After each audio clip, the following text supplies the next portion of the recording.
ಮಾಡಿರುವಂಥ ಪ್ರಯತ್ನ ಪಟ್ಟಿರುವಂಥ ಎಲ್ಲ ಮೆಂಬರ್ಸ್ಗೂ ಇದು ಬಹಳ ಖುಷಿ ತೃಪ್ತಿ ಎರಡೂ ಇರುವಂಥ ದಿನ. ಜೊತೆಗೆ ನಮ್ಮ ನಿರ್ಮಾಪಕರನ್ನೆಲ್ಲ ನೋಡುವಂಥ ಒಂದು ಸುದಿನ ಇದು. ಯಾಕೆಂದರೆ ರಿಪ್ಪನ್ ಸ್ವಾಮಿ ಇವತ್ತು ಆಗಬೇಕು ಅಂದರೆ ಅದಕ್ಕೆ ಬಹಳ ಮುಖ್ಯವಾದ ಕಾರಣ ಅವರೆಲ್ಲರೂ ಮಾಡಿದಂಥ ಮನಸ್ಸು.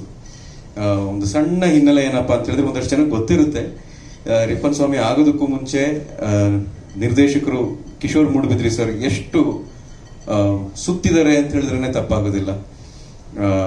ಕತೆ ಹೇಳೋದು, ಕೆಲವ್ರಿಗೆ ಇಷ್ಟ ಆಗೋದು, ಸಿನಿಮಾ ಮಾಡೋಕೆ ಆಗದೆ ಇರೋದು, ಮತ್ತೆ ನನ್ನ ಹತ್ರ ಬರೋದು, ಸರ್ ಈ ಥರ ಆಗ್ತಿದೆ. ನಾನು ಹೇಳಿದ್ದೆ, ಸರ್ ದಯವಿಟ್ಟು ನನಗೆ ಕಾಯಕ್ಕೆ ಹೋಗಬೇಡಿ, ಯಾರಾದರೂ ಅಂದರೆ ಕಮರ್ಷಿಯಲಿ ವಯಬಲ್ ಆ್ಯಕ್ಟರ್ ಬಹಳ ಜನ ಇದ್ದಾರೆ, ನನ್ನ ಕೊಲೀಗ್ಸ್ ಇದ್ದಾರೆ, ಯಾರಿಗಾದ್ರೂ ಈ ಕಥೆ ಕೊಟ್ಟು ಮಾಡಿಸಿ ಅಂತ ನಾನು ಹೇಳಿದಾಗ ಅವರು ಭಾಳ ನಿಷ್ಠುರವಾಗಿ ಹೇಳಿದ್ರು, ಸರ್ ಆ ಥರ ಇದ್ದಿದ್ರೆ ನಾನು 1 ವರ್ಷದಿಂದನೇ ಹೋಗ್ತಿದ್ದೆ, ಈ ಥರ 2 ವರ್ಷ ಕಾಯ್ತಾ ಇರಲಿಲ್ಲ, ಈ ಕಥೆ ನೀವೇ ಮಾಡಬೇಕು, ನಿಮ್ಮ ಕೈಯಲ್ಲಿ ಈ ಪಾತ್ರ ಮಾಡಿಸ್ಬೇಕು ಅಂತ. ಅಷ್ಟು ಏನು ಹೇಳ್ತಾರೆ, ಅಷ್ಟು ಶ್ರದ್ಧೆಯಿಂದ, ಅಷ್ಟು ಒಂದು ಒಳ್ಳೆ ಸಿನಿಮಾ ಮೇಲಿರೋ ಹುಚ್ಚುತನದಿಂದ, ಹಠದಿಂದ ಈ ಸಿನಿಮಾ ಮಾಡಿರೋದು. ಇದಕ್ಕೆ ಕಾರಣ ಆಗಿರೋ ನಮ್ಮ ಎಲ್ಲ ನಿರ್ಮಾಪಕರು ಇಲ್ಲಿದ್ದಾರೆ, ಅವ್ರಿಗೆಲ್ಲರಿಗೂ ನಾನು ಥ್ಯಾಂಕ್ಸ್ ಹೇಳ್ತೀನಿ ಈ ಒಂದು ಅವಕಾಶ ನಮ್ಗೆ ಮಾಡಿಕೊಟ್ಟಿದ್ದಕ್ಕಾಗಿ. ಆಮೇಲೆ ಈ ಪಾತ್ರದ ಬಗ್ಗೆ ಹೇಳಬೇಕು ಅಂತ ಹೇಳಿದ್ರೆ, ಯಾಕೆ ಈ ಪಾತ್ರ ಅಂತ ಕೇಳಿದಾಗ, ಮಾಲ್ಗುಡಿ ಡೇಸ್ ಮಾಡಿದಾಗ ನಾನು ಕಿಶೋರ್ ಸರ್ ಸುಮ್ಮನೆ ಹಾಗೆ ತಮಾಷೆಗೆ ಮಾಡ್ಕೋತಾ ಇದ್ವಿ, ಒಳ್ಳೆಯವನಾಗಿ ಸಾಕಾಗ್ಬಿಟ್ಟಿದೆ ಸರ್, ಒಂದು ಸ್ವಲ್ಪ ಬೇರೆ ಥರ ಪಾತ್ರ ಮಾಡಬೇಕು ಅಂತ ಹೇಳ್ತಾ ಇದ್ದೆ ಅವ್ರಿಗೆ. ಇಲ್ಲ ಸರ್ ಇದು ಒಂದು ಒಳ್ಳೆ ಕಥೆ ಮಾಡ್ತೀನಿ ಅಂತ ಹೇಳಿ ಕಥೆ ತಂದರು. ಒಳ್ಳೆಯವನಾಗಿದ್ದು ಸಾಕಾಗಿದೆ, ಬೇರೆ ಥರ ಅಂದರೆ ಕೆಟ್ಟವನಾಗಬೇಕು ಅಂತಲ್ಲ, ಆ ಒಳ್ಳೆ ಮನುಷ್ಯನ ಹಿಂದೆ ಯಾವುದೋ ಒಂದು ಅನುಭವದಿಂದ ಬೇರೆನೇ ಒಂದು ಶೇಡ್ ಇರುತ್ತೆ, ಬೇರೆನೇ ಒಂದು ನಡವಳಿಕೆ ಇರುತ್ತೆ, ಬೇರೆನೇ ಒಂದು ಭಾವನೆ ಇರುತ್ತೆ, ಅಂಥ ಪಾತ್ರ ಮಾಡಬೇಕು ಅಂತ. ಕೆಲವ್ರನ್ನ ನೋಡಿದ್ರೆ ನಮಗೆ ಭಯ ಆಗುತ್ತೆ, ಇವ್ರ ಹತ್ರ ಹೋಗೋದು ಬೇಡ, ಈ ಅಪ್ಪನ ಹತ್ರ ಮಾತಾಡೋದು ಬೇಡ ಅಂತ ನಮಗೆ ಹಿಡಿಸೋದಿಲ್ಲ ಕೆಲವ್ರನ್ನ ನೋಡಿದ್ರೆ. ಆದರೆ ಅವ್ರನ್ನೇ ಕೇಳಿದ್ರೆ ಅವ್ರು ಇಡೀ ಸಮಾಜನ ಬೈತಾರೆ, ನೀವು ಯಾರು ಸರಿ ಇಲ್ಲ ಅಂತ ಹೇಳ್ತಾರೆ ಅವರು. ಸೊ ಏನಕ್ಕೆ ಈ ಒಂದು ಅಸಮಾಧಾನ ಯಾರೆಲ್ಲಾದ್ರೂ ಇದ್ರೆ ಅದು ಯಾಕೆ, ಏನಾಗಿರುತ್ತೆ ಅವರಲ್ಲಿ ಅಂಥ ಸಿಟ್ಟು ಏನಿರುತ್ತೆ, ಆ ಥರ ಒಂದು ಪಾತ್ರ ಮಾಡಬೇಕು ಅನ್ನೋ ಆಸೆ ಇದ್ದಿದ್ದರಿಂದ ಒಂದು ಬಹಳ ಒಳ್ಳೆಯ ಕಥೆ ತಗೊಂಬಂದ್ರು ಕಿಶೋರ್ ಸರ್, ಇದನ್ನು ಮಾಡಲೇಬೇಕು ಅಂತ. ಏನು ಉಳಿದಿದ್ದೆಲ್ಲ ನೀವು ನೋಡಿದ ಹಾಗೆ ಟೀಸರ್ ನೋಡಿದ್ರಿ, ಕಾಡಲ್ಲೇ ಹುಟ್ಟಿ ಬಂದದ ನಂಗಾವೆ ಅನ್ನೋ ಒಂದು ಜೇನು ಕುರುಬರ ಹಾಡನ್ನು ನೋಡಿದ್ರಿ, ಇವಾಗ ಟ್ರೈಲರ್ನ ನೋಡಿದ್ರಿ. ಬಹಳ ಒಳ್ಳೆ ಪ್ರತಿಕ್ರಿಯೆ ನಮಗೆ ಸಿಗ್ತಾ ಇದೆ. ಸಮಾಧಾನ ಆಗುತ್ತೆ ಈ ಥರ ಪಾತ್ರ ಮಾಡಿದಾಗ. ನಿನಗೆ ಬೇಕಾಗಿತ್ತ ಇದು ಅಂತ ಅನ್ನಿಸ್ಕೊಳ್ಳೋದಕ್ಕಿಂತ ಚೆನ್ನಾಗಿ ಮಾಡಿದ್ಯಾ ಅಂತ ಅನ್ನಿಸ್ಕೋಬೇಕು ಅನ್ನೋದೇ ನನ್ನ ಆಸೆ, ಯಾವುದೇ ಪಾತ್ರ ಮಾಡಿದ್ರು. ಹಾಗಾಗಿ ನನಗೆ ಈ ಪಾತ್ರವನ್ನು ಕೊಟ್ಟಿದ್ದಕ್ಕೆ ಕಿಶೋರ್ ಸರ್ಗೆ ಥ್ಯಾಂಕ್ಸ್ ಹೇಳ್ತಾ, ನಮಗೆ ಸಿನಿಮಾ ಮಾಡೋದಕ್ಕೆ ಅವಕಾಶ ಮಾಡಿಕೊಟ್ಟು ಎಲ್ಲ ರೀತಿಯಾದಂಥ ಅನುಕೂಲತೆಗಳನ್ನು ಒದಗಿಸ್ಕೊಟ್ಟಂಥ ಎಲ್ಲ ನಿರ್ಮಾಪಕರಿಗೂ ನಾನು ಥ್ಯಾಂಕ್ಸ್ ಹೇಳ್ತಾ, ಸಿನಿಮಾದ ಫಸ್ಟ್ ಲುಕ್ಕಿಂದ ಹಿಡಿದು ಇವತ್ತಿನವರೆಗೂ, ಇನ್ನು ರಿಲೀಸ್ ಆಗೋವರೆಗೂ ನಮ್ಮ ಜೊತೆನೇ ಇರುವಂಥ ನಮ್ಮ ಎಲ್ಲ ಮಾಧ್ಯಮದ ಮಿತ್ರರಿಗೂ ಕೂಡ ನಾನು ಥ್ಯಾಂಕ್ಸ್ ಹೇಳ್ತಾ ನನ್ನ ಈ ಮಾತಿಗೆ ಸದ್ಯಕ್ಕೆ ಇಲ್ಲಿ ವಿರಾಮವನ್ನು ಕೊಡ್ತೇನೆ. ಇನ್ನು ನಿರ್ದೇಶಕರು ಮಾತಾಡಬೇಕು ಅಲ್ವಾ ಮೇಡಮ್? ಸಾಕಲ್ವಾ ಮಾತಾಡಿದ್ದು? ಇಲ್ಲ ನೀವು ಆಕ್ಚುಲಿ ಈ ತರ ಎಲ್ಲ ಟ್ರೇಲರ್ ಟೀಸರ್ ಎಲ್ಲ ನೋಡಿದ್ಮೇಲೆ ನಿಮ್ಮನ್ನ ಹಂಗೆ ಕಳ್ಸೋದು. ನೀವ್ ಹೇಗ್ ಮಾತಾಡ್ತಾ ಇದ್ದೀರಾ ಗೊತ್ತಾ, ನೀವು ಕ್ಯಾರೆಕ್ಟರ್ ಇಂದ ಹೊರಗಡೆ ಬಂದು ನಾರ್ಮಲ್ ವಿಜಯ್ ಅವ್ರ ತರ ಸಾಫ್ಟ್ ಆಗಿ ಕ್ಯೂಟ್ ಆಗಿ ಮಾತಾಡ್ತಾ ಇದ್ದೀರಾ. ಒಂದೇ ಒಂದು ರಿಕ್ವೆಸ್ಟ್ ಏನಂದ್ರೆ, please go back to your character. Rippan Swamy ಹೇಗ್ ಮಾತಾಡ್ತಾನಂತ ನೀವು ರಿಪ್ಪನ್ ಸ್ವಾಮಿ ಪ್ರೆಸ್ ಮೀಟಿಗೆ ಬಂದ್ರೆ ಹೇಗ್ ಮಾತಾಡ್ತಾರೆ ಅಂತ 4 ಲೈನ್. ಚಿತ್ರದ ಟೈಟ್ಲು, ಸಿನಿಮಾದ ಕೆಲವು ದೃಶ್ಯಗಳನ್ನು ನೀವೆಲ್ಲ ನೋಡಿದ್ರಿ. ನಾನು ಕೂಡ ನಿಮ್ಮ ಜೊತೆ ಕೂತ್ಕೊಂಡು ನಾನು ನೋಡಿದೆ. ನಾನು ನೋಡಿದಾಗ ನನಗನ್ನಿಸ್ತಾ ಇತ್ತು, ನಾನು ಅವತ್ತು ಇವನ್ನ ಬಾಲನಟನಾಗಿ ಚಿನ್ನಾರಿ ಮುತ್ತ, ಕೊಟ್ರೇಶೆ ಕನಸು ಅದ್ರಲ್ಲಿ ಮಾಡಿದಂಥ ವಿಜಯ ರಾಘವೇಂದ್ರ ಇವನೇನಾ ಬೇರೆ ಅಂತ ಅನ್ನಿಸ್ತಾ ಇತ್ತು. ಯಾಕಪ್ಪ ಅಂತ ಹೇಳಿದ್ರೆ, ಒಬ್ಬ ಕಲಾವಿದನಿಗೆ ಇರಬೇಕಾದಂಥ ಎಲ್ಲ ಗುಣಗಳನ್ನು ಕೂಡ ಹೊಂದ್ಕೊಂಡು ಈಗ ಹೇಳ್ತೀನಿ, ನನ್ನ ಮಗ ವಿಜಯ ರಾಘವೇಂದ್ರ ಈ ಮಟ್ಟಿಗೆ ಬೆಳೆದಿದ್ದಾನಲ್ಲಪ್ಪ ಅಂತ ಹೇಳಿ ಒಂದು ಕಡೆ ಖುಷಿನೂ ಆಗ್ತದೆ. ಯಾಕಂದರೆ ಈ ಸಾಮಾಜಿಕ ಚಿತ್ರಗಳಲ್ಲಿ ಪ್ಯಾಂಟ್ ಹಾಕೊಂಡು, ಶರ್ಟ್ ಹಾಕೊಂಡು, ತುಂಡು ಪ್ಯಾಂಟ್ ಇದನ್ನು ಹಾಕೊಂಡು ಡ್ಯಾನ್ಸ್ ಮಾಡ್ಬೋದು. ಆದರೆ ಈ ಥರ ಕ್ಯಾರೆಕ್ಟರ್ಗಳು ಮಾಡೋದಿದೆಯಲ್ಲ, ಇದು ಭಾರಿ ಕಷ್ಟವಾದಂಥ ವಿಷಯ. ಇದು ನನಗೊಂದ್ಸಲ ಒಂದು ಜ್ಞಾಪಕ ಬರುತ್ತೆ. ನಮ್ಮ ಭಾವ, ನಿಮಗೆಲ್ಲ ಗೊತ್ತಿರ್ಬೇಕು, ಡಾಕ್ಟರ್ ರಾಜ್ಕುಮಾರ್ ಅವರು ಮೇಯರ್ ಮುತ್ತಣ್ಣ ಅನ್ನೋ ಸಿನಿಮಾ ಮಾಡ್ತಾರಲ್ಲ, ಅದರಲ್ಲಿ ಒಂದು ಸೀನ್ ಬರುತ್ತೆ, ನಿಮಗೆಲ್ಲ ಗೊತ್ತಿರಬೇಕು. ಅವ್ನು ಕರ್ಕೊಂಡೋಗಿ ಒಂದು ಹೋಟೆಲ್ಲಿ ಊಟಕ್ಕೆ ಕೂತ್ಕೊಂಡಿರ್ತಾರೆ, ಎಲ್ಲ ದೃಷ್ಟಿ ಹಾಕೊಂಡು ಕೂತ್ಕೊಂಡು ಊಟಕ್ಕೆ ಹೋಗಿರ್ತಾರೆ, ದುಡ್ಡು ಎಲ್ಲ ಇವ್ರ ಹತ್ರ. ಅವ್ನು ಕರ್ಕೊಂಡೋಗಿ ಅವ್ರನ್ನ ರುಬ್ಬಕ್ಕೆ ಬಿಟ್ಬಿಡ್ತಾರೆ. ರುಬ್ಬಕ್ಕೆ ಕುತ್ಕೊಂಡು ರುಬ್ಬಿ ಅಂತ ಓಲ್ಡ್ ಯಜಮಾನ ಹೇಳ್ತಾನೆ. ಆವಾಗ ಇವ್ರು ನೋಡ್ತಾರೆ, ರುಬ್ಬಕ್ಕೆ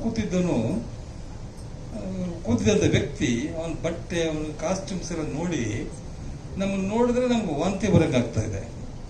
ಇವ್ರೇನು ಮಾಡ್ತಾರೆ, ಕೂತ್ಕೊಳ್ತಾರೆ, ಒಂದು ಒಳ್ಳೆ ಒಂದು ಚಡ್ಡಿ ಕೊಟ್ಟಿರ್ತಾರೆ, ಬನಿನ್ ಕೊಟ್ಟಿರ್ತಾರೆ. ಅವ್ರು ಒಪ್ಕೊಳ್ಳಿಲ್ಲ, ಆ ಕಡೆ ಈ ಕಡೆ. ಆಮೇಲೆ ಅದನ್ನು ರುಬ್ತಾ ಇದ್ದಲ್ಲ, ಅವನ ಈ ಕಡೆ ಕರೆದ್ರು. ಅವ್ನು ಕರೆದು ಬಿಟ್ಟು ಬಿಚ್ಚಾಕಿದ ಬಟ್ಟೆನೆಲ್ಲ, ಬ್ಯಾಡಿ ಸ್ವಾಮಿ ಬಿಚ್ಚಾಕೋದು. ಇವ್ರು ಹಾಕೊಂಡಿದ್ದ ಬಟ್ಟೆ ಅವನಿಗೆ ಕೊಟ್ಬಿಟ್ಟು ಅವನು ಹಾಕೊಂಡ ಹರಕಲ ಬಟ್ಟೆ, ಆ ಗಪ್ ವಾಸನೆ, ಆ ಬಟ್ಟೆನ, ಆ ನಿಕ್ಕರು, ಆ ಬನೀನು ಇದೆಲ್ಲ ಹಾಕ್ಕೊಂಡು ಸೀನೆ ಬಂದು. ಯಾಕೆ ಅಂದರೆ ಡೈರೆಕ್ಟ್ ಬರ್ತಾರೆ, ಯಾಕೆ ಸರ್ ಹೀಗೆಲ್ಲ ಮಾಡಿ ಒರಿಜಿನಾಲಿಟಿ ಬರಬೇಕು, ಇದೇ ಮಾಡಬೇಕ್ರಿ ಅಂತ ಹೇಳಿ ಆ ಬಟ್ಟೆನೆಲ್ಲ ಹಾಕ್ಕೊಂಡು ಪಾರ್ಕ್ ಮಾಡ್ತಾರೆ.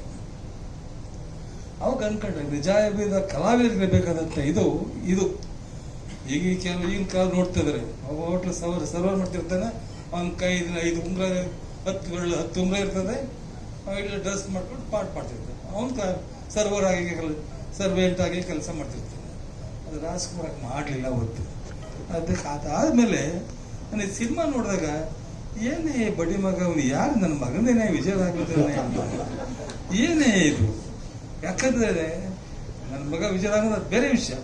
ಇಲ್ಲಿ ಪಾತ್ರದಲ್ಲಿ ನೋಡಿದಾಗ ರಿಪ್ಪನ್ ಸ್ವಾಮಿನ ಅದರಲ್ಲಿ ಏನು ಈ ಥರ ಮಾಡಿದ್ದಲ್ಲ ಬಡ್ಡಿ ಮಗ, ಎಲ್ಲಿ ಕಟ್ಟಾಗ ಯಾಕೆ ನನಗೆ ಎಲ್ಲೋ ಒಂದು ಕಡೆ ಏನೋ ಪರವಾಗಿಲ್ಲಪ್ಪ, ಕಲಾವಿಧಾನದವನಿಗೆ ಏನಿರಬೇಕು ಅದು ಇಟ್ಕೊಂಡಿದ್ದಾನೆ.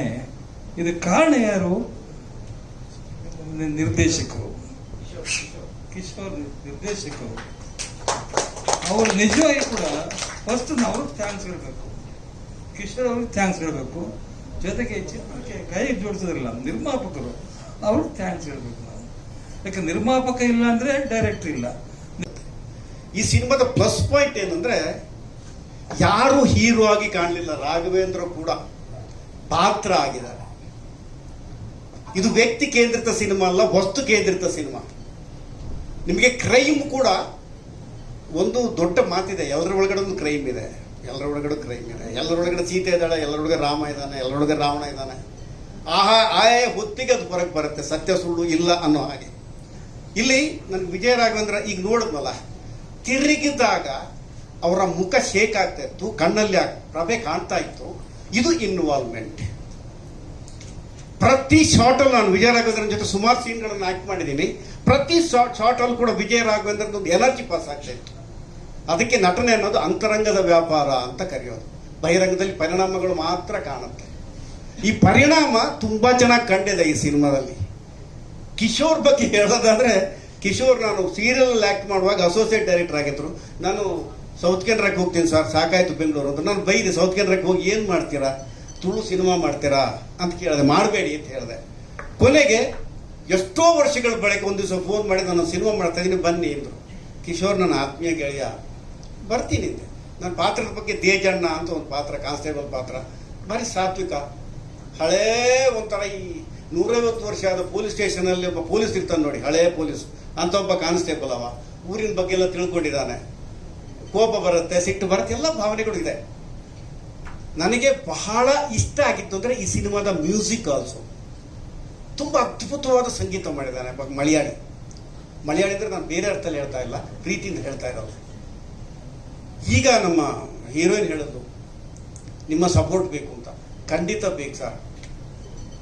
ಫ್ರಮ್ ಸೋ ಹೆಂಗೆ ಡೈರೆಕ್ಟರ್ಗೆ ಆರ್ಟಿಸ್ಟ್ಗಳಿಗೆ ಗೊತ್ತಿಲ್ಲದಾಗೆ ಬಂಪರ್ ಲಾಟ್ರಿ ಹೊಡಿತೋ, ಅವರು ಯೋಚನೆ ಮಾಡ್ದಂಗೆ ಹೆಂಗೆ ಕೋಟ್ಯಾಂತರ ರೂಪಾಯಿ ತನಕ ಹೋಯ್ತು, ಇದು ಕೂಡ ಹಾಗೇ ಆಗಲಿ. ನಿಮ್ಮ ಪ್ರೋತ್ಸಾಹದೊಂದಿಗೆ, ಮಾಧ್ಯಮ ಮಿತ್ರರ ಪ್ರೋತ್ಸಾಹದೊಂದಿಗೆ ಬೆಳೆಸೋಣ, ಉಳಿಸೋಣ, ಮತ್ತೆ ಕಟ್ಟೋಣ. ಒಂದು ಫುಲ್ ಫಿಲ್ ಮಾಡೋಂಥ ಕ್ಯಾರೆಕ್ಟರ್ನ ನಮ್ಮ ಕಿಶೋರ್ ಸರ್ ಎಲ್ಲ ನಟರಿಗೂ ಕೊಟ್ಟಿದ್ದಾರೆ ಅಂತ ನಾನು ಅನ್ಕೊಂತೀನಿ ಆ್ಯಕ್ಚುಲಾಗಿ. ಆ್ಯಸ್ ಅನ್ ಆರ್ಟಿಸ್ಟ್ ನನಗೆ ಈ ಮಂಗಳ ಅನ್ನೋ ಕ್ಯಾರೆಕ್ಟರು ತುಂಬಾ ಹತ್ತಿರ ಆಗಿದೆ. ಯಾಕೆ ಅಂತ ಅಂದರೆ ತುಂಬಾ ಭಾವನೆ ಉಳ್ಳ ಒಂದು ಕ್ಯಾರೆಕ್ಟರ್ ಆಗಿತ್ತು ಅದು ಆ್ಯಕ್ಚುಲಾಗಿ. ಇವತ್ತಿನ ಸೊಸೈಟಿಲಿ ಇವತ್ತಿನ ಸಮಾಜದಲ್ಲಿ ಹೆಣ್ಮಕ್ಳಿಗೆ ಆಗುವಂಥ ಭಾವನೆಗಳನ್ನ ತುಂಬ ಚೆನ್ನಾಗಿ ಇದರಲ್ಲಿ ತೋರಿಸಿದ್ದಾರೆ ಕಿಶೋರ್ ಸರ್. ಹಾಗೆ ಅವರು ಎಷ್ಟೋ ವಿಷಯಗಳನ್ನ ಹೊರಗಡೆ ಸಮಾಜಕ್ಕೆ ಹೇಳ್ಕೊಳಕ್ಕಾಗದೆ, ಮನೆಯಲ್ಲೂ ಕೂಡ ಅದನ್ನು ಅನುಭವಿಸ್ಲಿಕ್ಕೆ ಆಗದೆ ಹಾಗೆ ಒದ್ದಾಡ್ತಾ ಇರ್ತಾರೆ ಅನ್ನೋ ಒಂದು ಚಿಕ್ಕ ಚಿಕ್ಕ ವಿಷಯಗಳು ಇದೆ. ಹಾಗೆ ಇವತ್ತು ಹೆಣ್ಮಕ್ಳಿನ ಮನಸ್ಥಿತಿ ಹೇಗಿದೆ, ಅವರು ಎಷ್ಟು ಧೈರ್ಯವಾಗಿ ಸಮಾಜದಲ್ಲಿ ಕೆಲವೊಂದು ವಿಷಯಗಳನ್ನ ಎದುರಿಸ್ಬೇಕು ಅನ್ನೋ ಅಂಥದ್ದು ಒಂದು ಒಳ್ಳೆ ಕಂಟೆಂಟ್ ಓರಿಯೆಂಟೆಡ್ ಮೂವಿ ಅಂತಲೇ ಹೇಳ್ಬೋದು. ಇಲ್ಲಿ ಆ ಕ್ಯಾರೆಕ್ಟರ್ ಈ ಕ್ಯಾರೆಕ್ಟರ್ ಅಂತ ನಾನು ಹೇಳೋದಿಲ್ಲ. ಪ್ರತಿಯೊಂದು ಸ್ನೇಹಿತರಾಗಿರ್ಬೋದು ಅಥವಾ ಸಂಬಂಧಗಳಾಗಿರ್ಬೋದು ಅದನ್ನ ಬಿಂಬಿಸಿರೋ ರೀತಿ ಇದೆಯಲ್ಲ, ಅದು ತುಂಬಾನೇ ಚೆನ್ನಾಗಿ ಮೂಡ್ ಬಂದಿದೆ. ಹಾಗಾಗಿ ಇದೊಂದು content movie, family oriented movie ಅಂತಾನೆ ಹೇಳ್ತಾ ಇವತ್ತಿನ ಸೊಸೈಟಿಯ ಹೆಣ್ಮಕ್ಳನ್ನ ನಾನು ಇಲ್ಲಿ ಬಿಂಬಿಸ್ತಾ ಇದ್ದೀನಿ ಅಂತಾನೆ ಹೇಳ್ಬೋದು. ಸೊ ಅಂತ ಒಂದು ಕ್ಯಾರೆಕ್ಟರ್ ಕೊಟ್ಟಿದ್ದಕ್ಕೆ ಕಿಶೋರ್ ಸರ್ಗೆ ತುಂಬಾನೇ ಥ್ಯಾಂಕ್ಸ್ ಹೇಳ್ತೀನಿ. ಹಾಗೆ ಪ್ರತಿಯೊಬ್ಬರು ಇವತ್ತು ಮೀಡಿಯಾ ಫ್ರೆಂಡ್ಸ್ ಇರ್ಬೋದು, ಖಂಡಿತ ಒಳ್ಳೆ ಕಂಟೆಂಟ್ ಮೂವಿನ ನೀವು ಪ್ರೋತ್ಸಾಹಿಸಿ. ಯಾಕಂತ ಅಂದರೆ ನಿಮ್ಮ ಫಸ್ಟ್ ರಿವ್ಯೂ ತುಂಬಾ ಇಂಪಾರ್ಟೆಂಟ್ ಆಗುತ್ತೆ ಇವತ್ತು ಹೊರಗಡೆ. ಯಾಕಂದರೆ ಎಲ್ಲದೂ ಮಾತುಗಳಿಂದ ಅಲ್ವಾ, ಇವತ್ತು ಏನು ಹೊರಗಡೆ ಹೋಗುತ್ತೆ ನಿಮ್ಮ ರಿವ್ಯೂಸ್, ಅದು ತುಂಬಾ ಇಂಪಾರ್ಟೆಂಟ್ ಆಗುತ್ತೆ. ಸೊ ನಿಮ್ಮ ಸಪೋರ್ಟ್ ತುಂಬಾ ಮುಖ್ಯ ಅಂತ ಹೇಳ್ತಾ ಎಲ್ಲರಿಗೂ ಥ್ಯಾಂಕ್ಸ್ ಹೇಳಕ್ಕೆ ಇಷ್ಟಪಡ್ತೀನಿ. Thank you.